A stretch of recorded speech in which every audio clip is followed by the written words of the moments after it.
के वाजपेयी साहब, आपके साथ चर्चा की शुरुआत करूंगी। ये जो खेल ब्राह्मण ठाकुर के कुएं में कितना पानी, किसकी भूख किसकी रोटी, ये किसने शुरू किया है? कौन है इसके पीछे? देखिए, लालू प्रसाद जो यादव है, जो कि एक सजा याफ्ता है चारा घोटाले में, जेल में भी रहे हैं, अभी जमानत पे हैं। उनकी राजनीति ऐसे ही चली है। आप देखिए, शुरुआत से जब उन्होंने एक बार नारा दिया था भूरा बाल उखाड़ो, तो क्या था वो? भूरा बाल का मतलब ये था कि भूमियार, राजपूत, ब्राह्मण और लाला लोग। तो ये तो हमेशा डिवाइड करते रहे। 15 साल राज किया, और वो भी जंगल राज की बकायदा वहाँ पे पहचान रही बिहार में।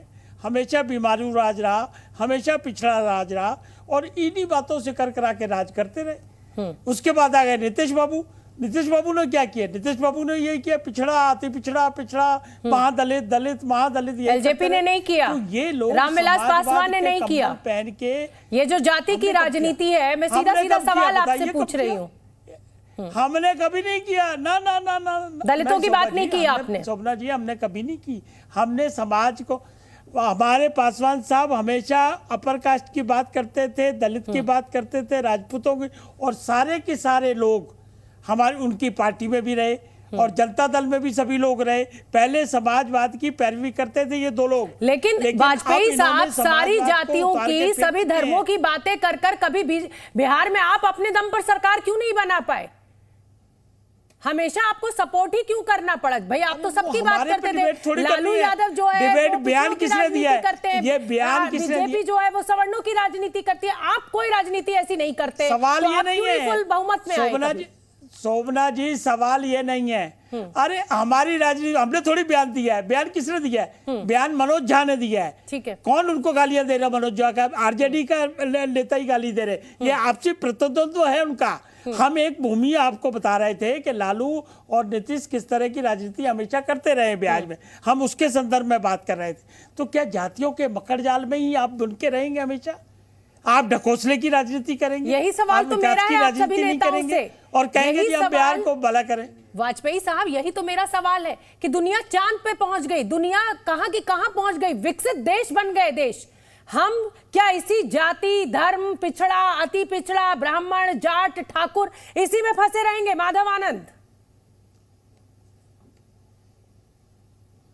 शब्द का प्रयोग करना, और मनोज झा जैसे पढ़े लिखे विद्वान व्यक्ति जो दिल्ली यूनिवर्सिटी में प्रोफेसर भी हैं, उनको अच्छी तरह पता है कि जाति सूचक शब्द का प्रयोग नहीं करना चाहिए। आखिर उन्होंने प्रयोग क्यों किया? क्योंकि आरजेडी का चाल चलन चरित्र विचार हमेशा सवर्ण विरोधी रहा है। जब आदरणीय प्रधानमंत्री जी ने जो आर्थिक रूप से पिछड़े सवर्ण हैं, जब उनके आरक्षण की बात जब उन्होंने की और संसद में जब बिल आया, तो यही आरजेडी का पूरा कुनबा उस जैसो बिल का विरोध करने का काम किया है। और वाजपेयी जी ने तो सही कहा, लालू यादव जी की पूरी राजनीति इसी पे टिकी हुई है। उन्होंने भूरा बाल नारा साफ करने का नारा दिया था, और एक तरह से सवर्ण और पिछड़ों के बीच कैसे मतभेद किया जाए, पूरी राजनीति जो है उसी के इर्द गिर्द लालू यादव की जैसे घूमती रही है। माधव आनंद, अपने दिल पर हाथ रखिए। क्या सिर्फ ये काम आरजेडी या आप जिस पर भी आरोप लगा रहे हैं वही करते हैं? आप बाकी सारे राजनीतिक दल जो हैं वो दूध के धुले हुए हैं। आप लोग जातियों की बात नहीं करते हैं, आप लोग धर्म की बात नहीं करते हैं।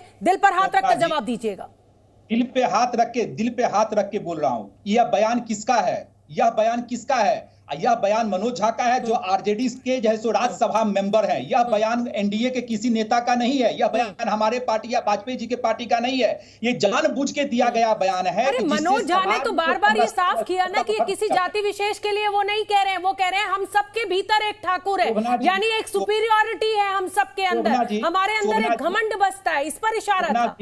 शोभना जी, जब सदन में महिला विधेयक पे जैसे चर्चा हो रही थी, महिलाओं के आरक्षण पे चर्चा हो रही थी, उसमें यह कहां ठाकुर फिट बैठता है? यह आप बताइए। आप तो वरिष्ठ पत्रकार हैं, आपको तो बहुत पहले से मैं जानता हूं, लेकिन आप बताइए, सदन में उस दिन चर्चा किस विषय पे थी? किस विषय पे चर्चा होनी चाहिए थी? मनोज झा को बात करनी चाहिए थी महिला। देखिए, ये तो सांसद का अपना फैसला है ना, वो किस भाषण पर वो सेलेक्ट करता है, कौन सी कविता वो सुनाता है। लेकिन हाँ, ये मैं जरूर कह सकती हूँ, और आपने क्योंकि वरिष्ठ पत्रकार कहकर इतना सम्मान दिया, तो इसलिए बड़ी उसी जिम्मेदारी के साथ कहना चाहती हूं कि हम्माम में सब एक से हैं। आप कोई भी राजनीतिक दल उठा लीजिए, आप लोगों ने सिर्फ और सिर्फ जाति और धर्म की राजनीति की है, समाज को बांटने का काम किया है। अगर आज ये इस स्थिति में हम लोग खड़े हुए हैं, तो शायद उसका जो पूरा डिस्क्रेडिट है वो आप राजनीतिक दलों को जाता है। जी, एक लाइन जोड़ना चाहूंगा। आपने कहा कि वो सांसद का प्रिविलेज होता है। आपके चैनल पे मैं बैठा हूं, आप एंकर हैं, आप मॉडरेटर हैं, आपका विषय कुछ और हो और मैं कुछ और विषय पे चला जाऊं तो क्या आप मुझे बोलने देंगे? आप कहेंगे कि माधव जी अब शांत हो जाइए, विषय से जैसे विषयांतर मत होइए। तो निश्चित रूप से सोची समझी ये रणनीति है, साजिश है। और ये ठाकुरों का अपमान, कि किस तरह सवर्णों को लगातार अपमानित करने का काम आरजेडी किया है। और खुद जो है तो मनोज झा ब्राह्मण है, ब्राह्मण होकर माधव आनंद साहब, आज भी गांव में घोड़ी नहीं चढ़ने दिया जाता है, छुआ हुआ कुछ जातियों का नहीं खाया जाता है। क्या बात कर रहे हैं? समाज की हकीकत को समझिए, उससे मुंह मत मोड़िए। सवर्ण और दलित और ओबीसी करना आप नेता बंद कर दीजिए। मैं ठाकुर अभिषेक सोम का रुख करना चाहूंगी। आज हम लोग चंद्रमा पे पहुंच गए। अब जाति पाति धर्म मजहब की बात नहीं होनी चाहिए, विकास की बात होनी चाहिए। जो प्रधानमंत्री जी कहते हैं सबका साथ, सबका विकास, सबका विश्वास, उस पर भरोसा करना चाहिए। डेवलपमेंट की बात होनी चाहिए, न कि लालू यादव का जो पैटर्न है और मनोज झा का जो पैटर्न है, उस पैटर्न पे हम लोग को चलना चाहिए। ठीक है, ठाकुर अभिषेक सोम, क्या ठाकुरों का अपमान किया मनोज झा ने?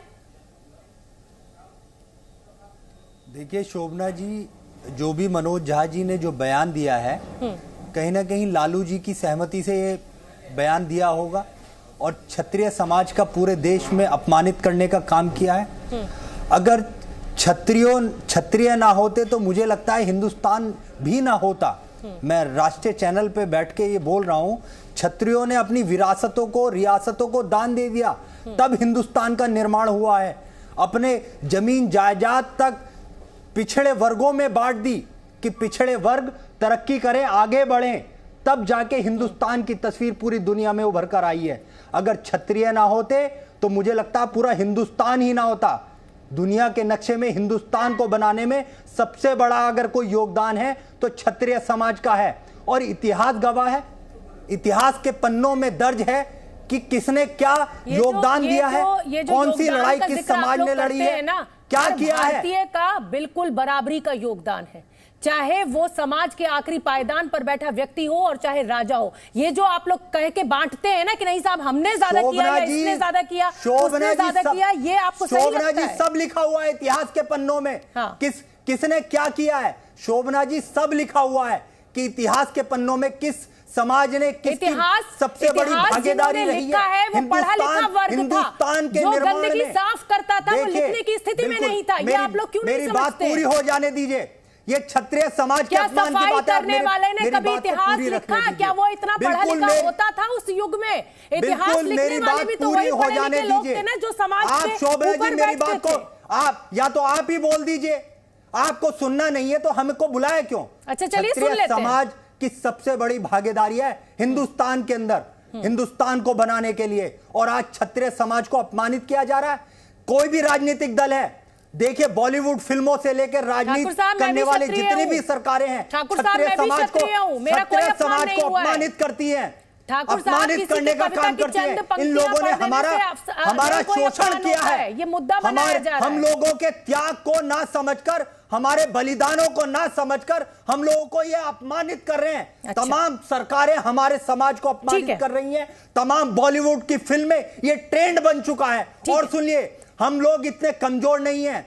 हम पहले भी तख्ता पलट करने की ताकत रखते थे और आज भी ताकत रखते हैं। हम एकजुट हैं। ये सरकारें समझ ले, हम किसी के मोहताज नहीं है। ठाकुर साहब एक चीज और सुनिए साहब, ये बताइए कि 21 तारीख को बयान दिया, 21 तारीख को बयान दिया, 26 तारीख को आपको ये अपमान याद आया? हिंदुस्तान हमारी जागीर, हम लोगों ने जागीर दे दी, तब हिंदुस्तान का निर्माण हुआ है और हमें इस बात पे गर्व है। अगर आप लोगों ने कोई जागीर दी हो, कोई रियासतें दान की हो, तो हमें बताइए किसकी कितनी बड़ी भागीदारी रही है। हमें इस बात की हमें गर्व है कि हिंदुस्तान हमारे बाप दादाओं की जागीर है।